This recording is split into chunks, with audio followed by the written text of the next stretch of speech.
I should have trusted my instincts 3 weeks ago when Lindsay started her new fitness routine, but here I am, watching security footage on my laptop at 2:17 a.m., and everything I suspected is playing out in high definition on my screen.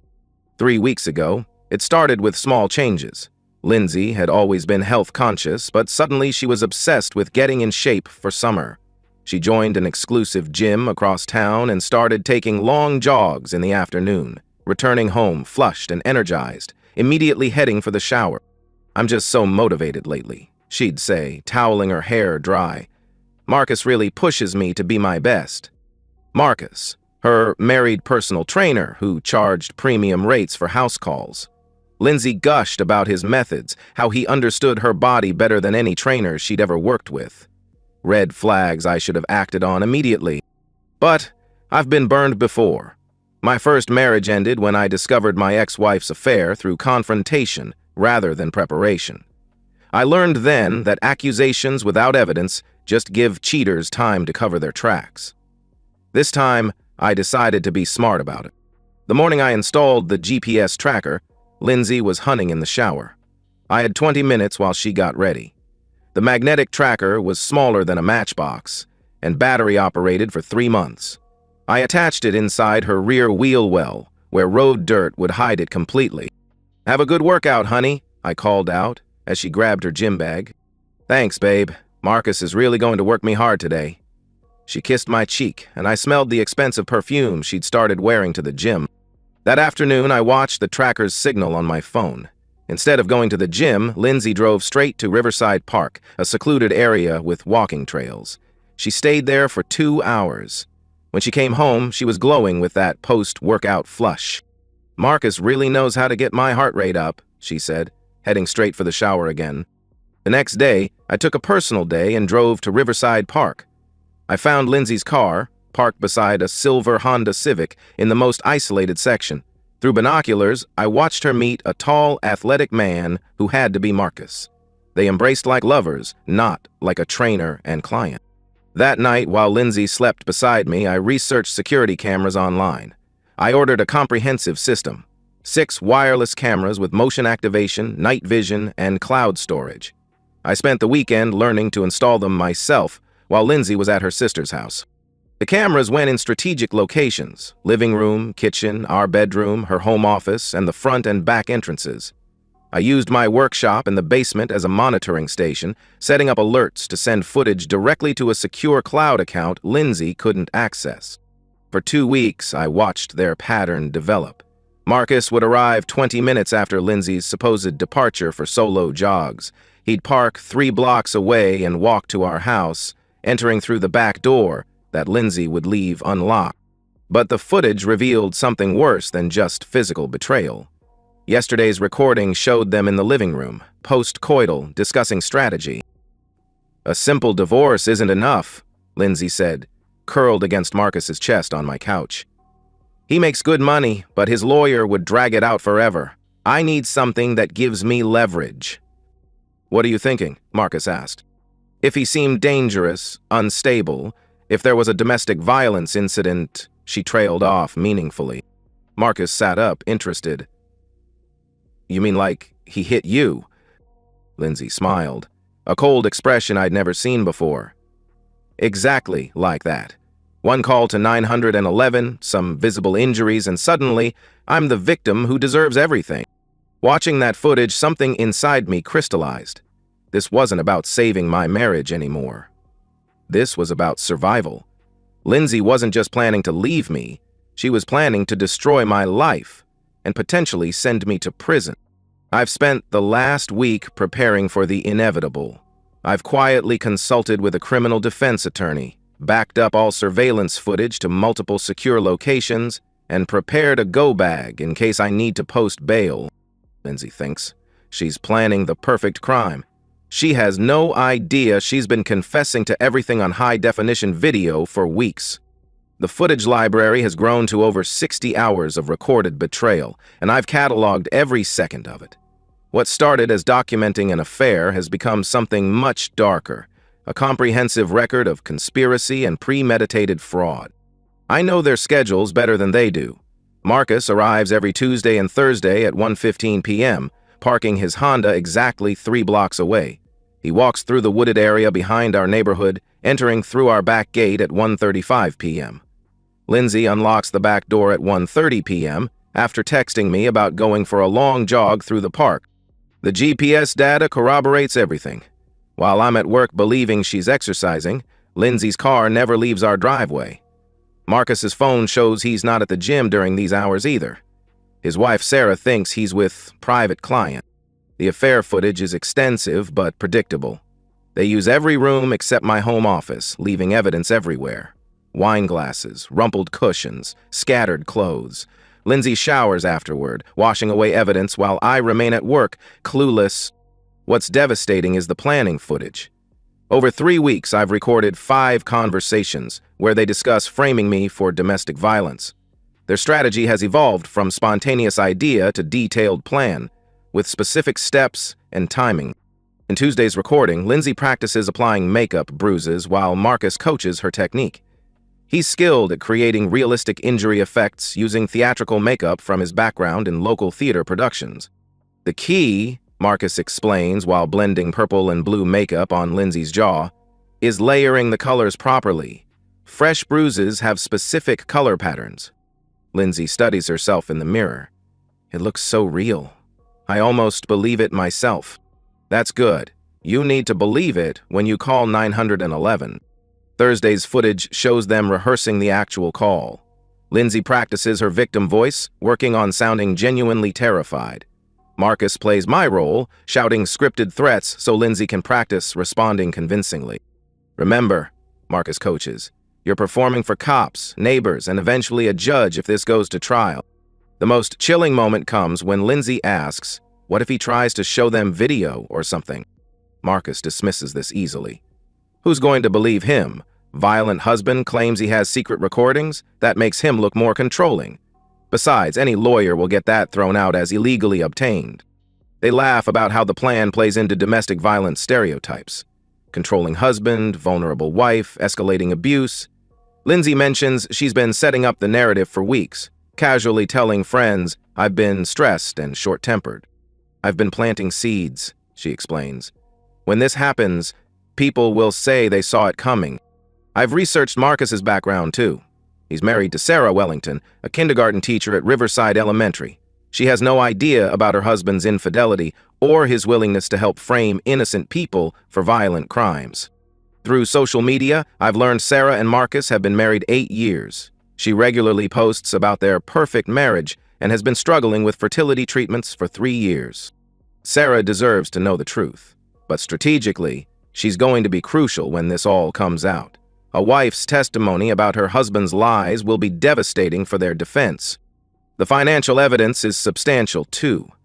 I've tracked over $3,000, 0 cents in cash withdrawals Lindsay made over 2 months, money corresponding exactly with Marcus's private training sessions. Credit card records show purchases of expensive lingerie and wine I never saw. Most damning is their discussion of what happens after I'm arrested. They've planned how to move in together immediately, using my assets while I'm tied up in legal proceedings. Once he's got a domestic violence charge, no judge will sympathize with him, Lindsay explains. I'll get the house, the savings, everything. The audio quality is perfect. Their faces are clearly visible. The premeditation is undeniable. They've handed me enough evidence to destroy both their lives, and they have no idea they've been confessing to felony charges on camera. Tonight, I'm backing up the final recordings to 3 separate secure cloud accounts. Lindsay has been more aggressive lately, trying to provoke reactions she can use against me. She starts arguments in public, where witnesses might see me as controlling. But I don't react anymore. I document everything and stay calm, knowing her increasing desperation means the plan is accelerating. When the time comes, I'll let the evidence speak for itself. The trap is set, and Lindsay is walking directly into it with the confidence of someone who believes she's in complete control. For the past week, she's escalated her provocation attempts while I've maintained perfect documentation of every manipulative tactic. Yesterday morning, I met with David Lewis, a criminal defense attorney specializing in false accusation cases. I presented it as hypothetical consultation about a friend's situation, but David read between the lines. Your friend should know that false police reports are felony charges in this state, David said carefully. If someone attempted to frame him with premeditation and conspiracy, we're talking about serious prison time for the accuser. I paid David's consultation fee in cash and left with his business card. I also transferred $50,000, 0 cents, to a separate account for legal fees and bail. The surveillance equipment has been running flawlessly for over a month. I've got 127 hours of footage stored across 3 secure cloud platforms. The backup system is redundant. Even if Lindsay discovered and destroyed the physical cameras, the evidence would remain safe. Lindsay's behavior has become increasingly erratic as her plan approaches execution. She's been picking fights over trivial matters, hoping to provoke a response she can escalate. Yesterday, she knocked over wine in the kitchen, then claimed I grabbed her arm too roughly when I steadied her. "You're getting more aggressive lately," she said, rubbing her arm dramatically. "That hurt." I apologized and cleaned up while she photographed her arm, presumably building evidence for her performance. But my cameras captured everything from multiple angles, showing clearly that my touch was gentle and protective. She's been staging accidents, too. Last week she claimed I pushed past her on the stairs. She practices stumbling when I walk near her, creating opportunities to claim intimidation. Each incident is photographed in what I assume is a journal, establishing a pattern of abuse. The most disturbing development is her new friendship with Janet Morrison, our neighbor who works as a domestic violence counselor. Lindsay has coffee with Janet regularly, discussing her concerns about my behavior. "I'm probably just being paranoid," Lindsay told Jeanette last week. "But he's been so controlling lately. He questions where I go, seems suspicious of everything." Janet, trained to recognize warning signs, responded exactly as Lindsay hoped. "Trust your instincts. Those behaviors often escalate." Lindsay is building a narrative with professional validation. Janet's testimony would be powerful evidence if I hadn't recorded Lindsay rehearsing these conversations with Marcus first. Marcus has been preparing too. Yesterday's footage showed him bringing props, fake blood, theatrical makeup, and printed instructions on documenting injuries for legal proceedings. "The photos have to look authentic," Marcus explained. "Lighting, angles, timing, everything matters." They spent 2 hours staging a complete dress rehearsal. Lindsay applied bruise makeup while Marcus photographed the process. They practiced her 911 call, with Marcus shouting believable threats in the background. "Remember," Marcus coached, "you called because you feared for your life. That fear has to be in your voice." Lindsay's performance was Oscar-worthy. Listening to her practice scared pleas while laughing between takes was genuinely chilling. They've scheduled their performance for tonight. I know because they discussed timing extensively. Friday evening, when neighbors are home to hear the disturbance, when police response is slower, and when I would typically be relaxed and drinking wine. "Friday night is perfect," Lindsay told Marcus. "He'll have had a few drinks, so he might react more aggressively. If not, at least the cops will smell alcohol." She's been encouraging me to drink all week, but I've been nursing single glasses and dumping most down the sink. I'll be completely sober when her performance begins. Marcus is creating an alibi by telling Sarah he has a late training session with a client who requested Friday evening hours. Sarah posted on Facebook about having a girls' night, alone, while her husband works late. At 6:30 p.m., I received Lindsay's usual text, "Going for a long run. Don't wait up for dinner." But her car never left the driveway, and Marcus appeared on Maple Street, right on schedule. They're upstairs now, making final preparations. Through my bedroom camera, I watch Lindsay applying bruise makeup with professional precision while Marcus reviews their script. She's transformed herself from healthy, uninjured woman to convincing domestic violence victim in under 30 minutes. Lindsay has no idea that every step is being recorded in crystal clear detail. She believes she's about to destroy my life with one phone call.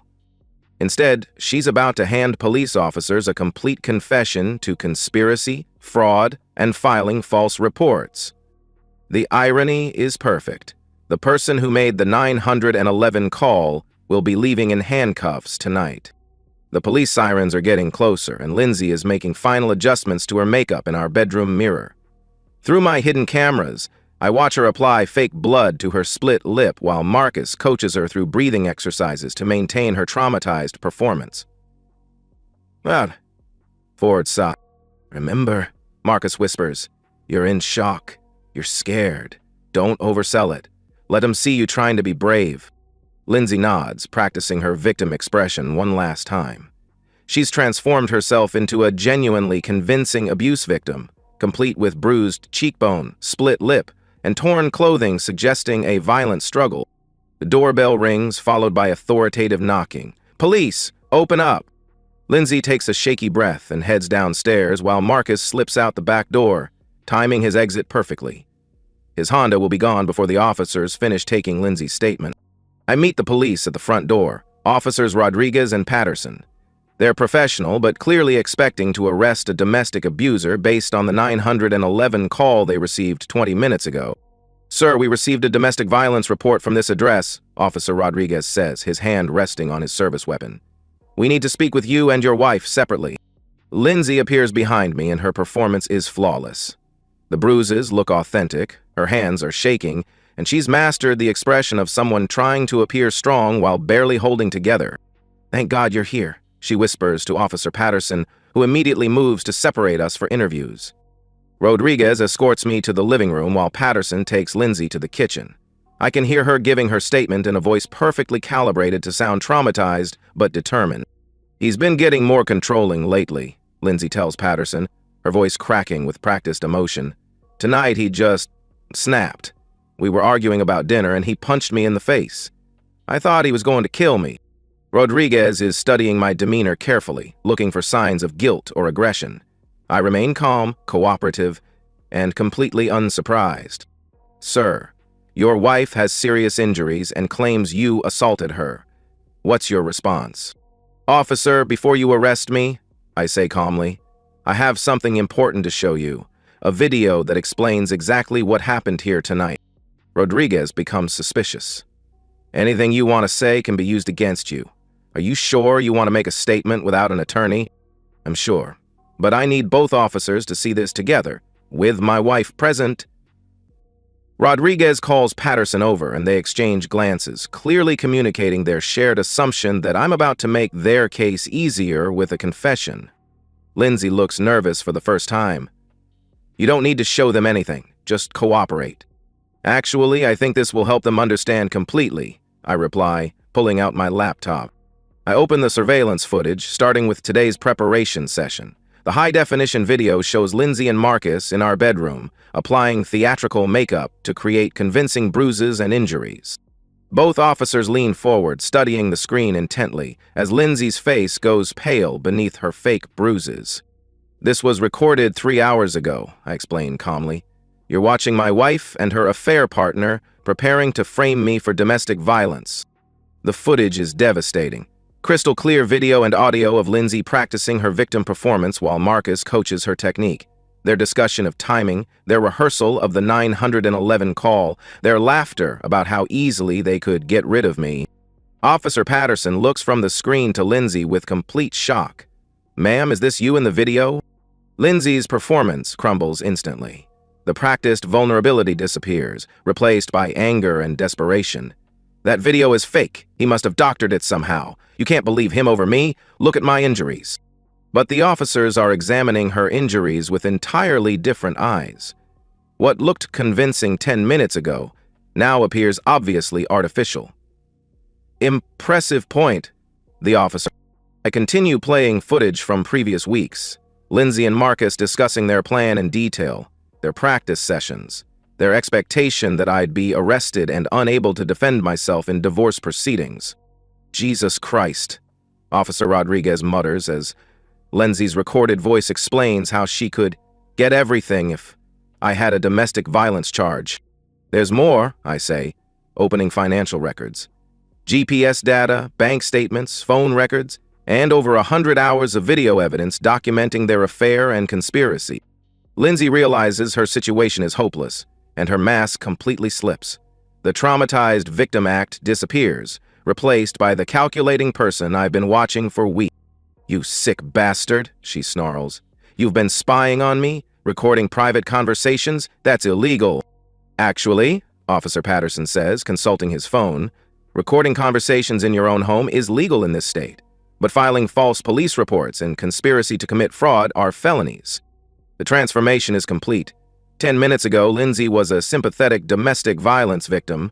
Now, both officers are looking at her with disgusted recognition that they nearly participated in destroying an innocent man's life. "Ma'am," Officer Rodriguez says formally, "you're under arrest for filing a false police report and providing false information to law enforcement." Lindsay's final manipulation attempt is directed at Officer Patterson, who had been sympathetic moments earlier. "Please, you have to understand. He's been psychologically abusing me for months. I was just trying to protect myself." But Patterson has seen too much evidence. "Ma'am, we have you on video admitting this was premeditated fraud. You have the right to remain silent." As they handcuff Lindsay, she turns to me with pure hatred. "You think you've won? Wait until everyone hears about your secret cameras, your paranoid surveillance. No one will ever trust you again." I remain calm as they read her Miranda rights. "Lindsay, everyone's going to hear the truth, all of it, including Marcus's wife." Her face goes white as she realizes the full scope of what I've documented and who else will be affected.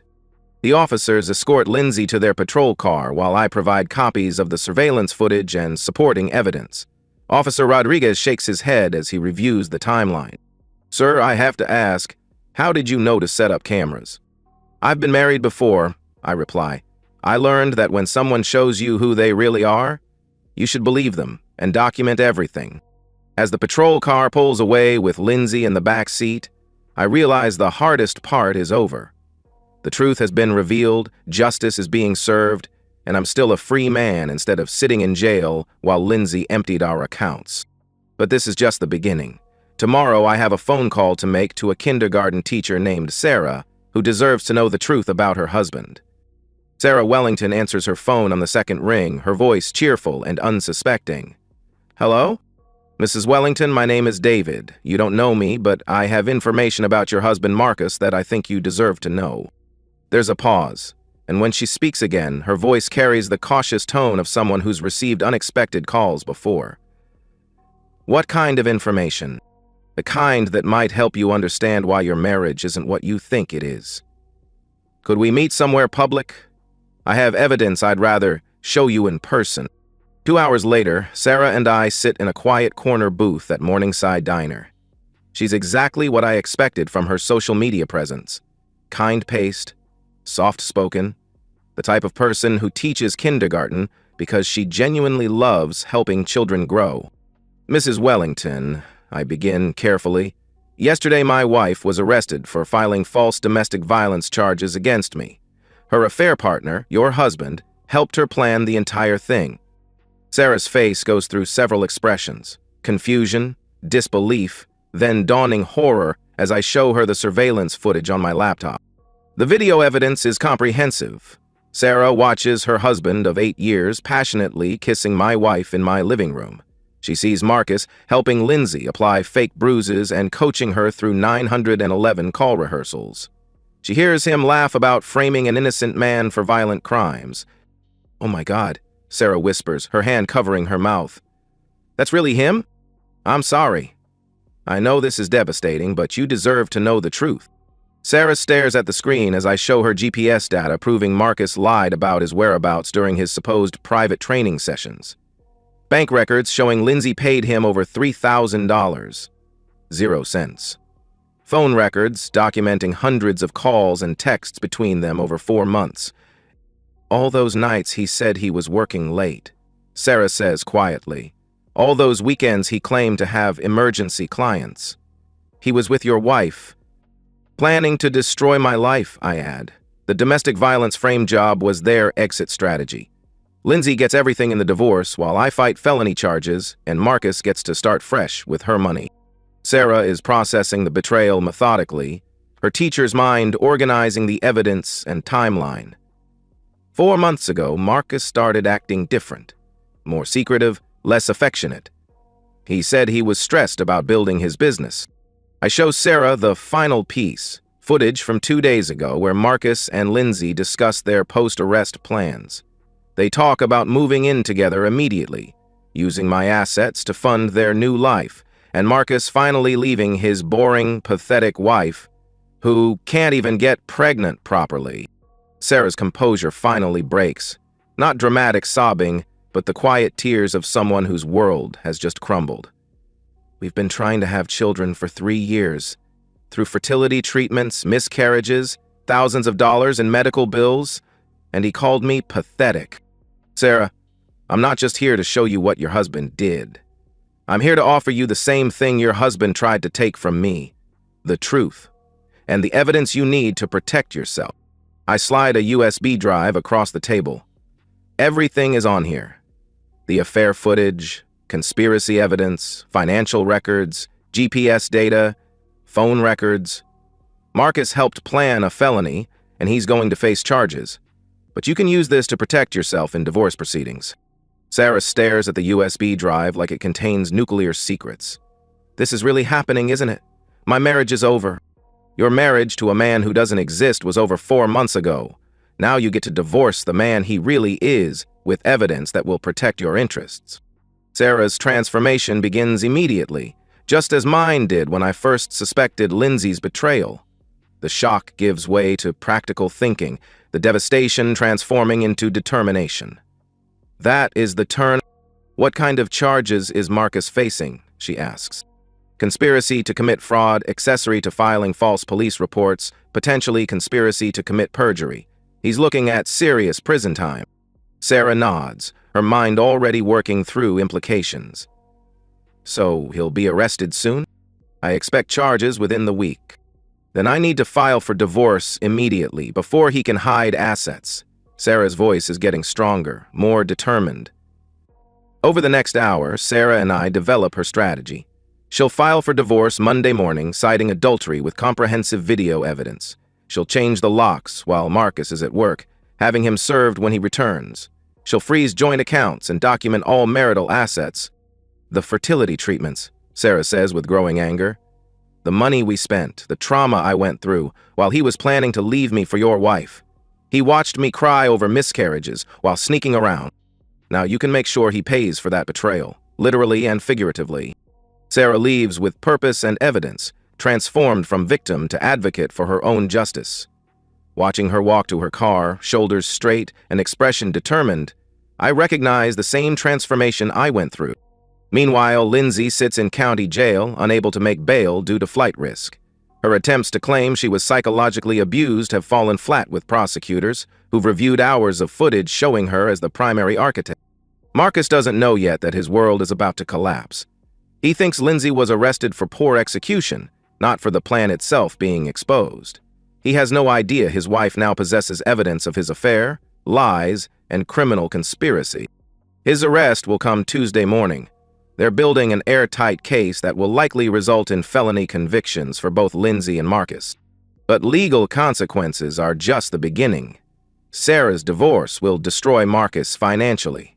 Adultery laws combined with video evidence will ensure she receives a favorable settlement. His business will collapse when the scandal becomes public. His reputation will be ruined permanently. Lindsay faces similar total destruction.